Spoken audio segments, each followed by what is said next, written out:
Hello my lovely viewers, আজকে আমি করলা ভাজি করব। এই ভাজিটা একটু স্পেশাল, একটু ইউনিক। কেননা এটা আমি ডিম দিয়ে ভাজিটা করব। এভাবে কি কখনো করলা ভাজি খেয়ে দেখেছেন? এটা এত অসাধারণ, এটার টেস্ট অন্যরকম।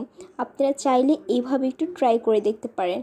ফার্স্টে আমি তেল দিলাম, তারপর একটা ডিম দিয়ে দিলাম। এটা আমি ভালো করে ফেটে নিব। ডিমটা যত ভালো করে ফেটে নিতে পারবেন তত বেশি টেস্ট হবে। আর তারপর আমি এর মধ্যে ভালো করে ফেটে নিয়ে এর মধ্যে আমি পেঁয়াজ কুচি, কাঁচামরিচ কুচি পরিমাণ মতো দিয়ে দিচ্ছি। আপনারা যতটুকু পরিমাণে ঝাল খাবেন ততটুকু পরিমাণে দিয়ে দিবেন। এটা আপনাদের পরিমাণ মতো বুঝে দিয়ে দিবেন। আমি যেহেতু একটু পরিমাণের বেশি ঝাল খেতে পারি না, এই জন্য আমি একটু অল্পই ঝাল নিলাম। তারপর যে আমি এটা ভালো করে একটু ভেজে নেব, যতক্ষণ পর্যন্ত যে একটু বাদামি রঙের না হয়ে যাচ্ছে ততক্ষণ পর্যন্ত আমি ভেজে নেব।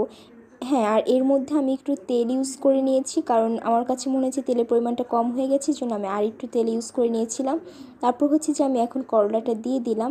এটা ভালো করে ভেজে নিব। এর মধ্যে কোনো পানি ইউজ করা যাবে না। হালকা একটু হলুদের গুঁড়া আর একটু লবণ দিয়ে দিলাম। এটার মধ্যে কখনোই পানি ইউজ করবে না। এটা জাস্ট এভাবে ভাজতেই থাকতে হবে যতক্ষণ পর্যন্ত এটা লালচে রঙের বা বাদামি রঙের না হয়ে যাচ্ছে, ততক্ষণ পর্যন্ত এটা ভাজতে ভাজতে থাকবেন। আর ওইভাবে ভাজতে ভাজতে এটার যখন একটা কালার চলে আসবে তখন গরম ভাতের সাথে ট্রাই করে দেখবেন, অনেক বেশি ভালো লাগবে। তো আজকে এ পর্যন্ত।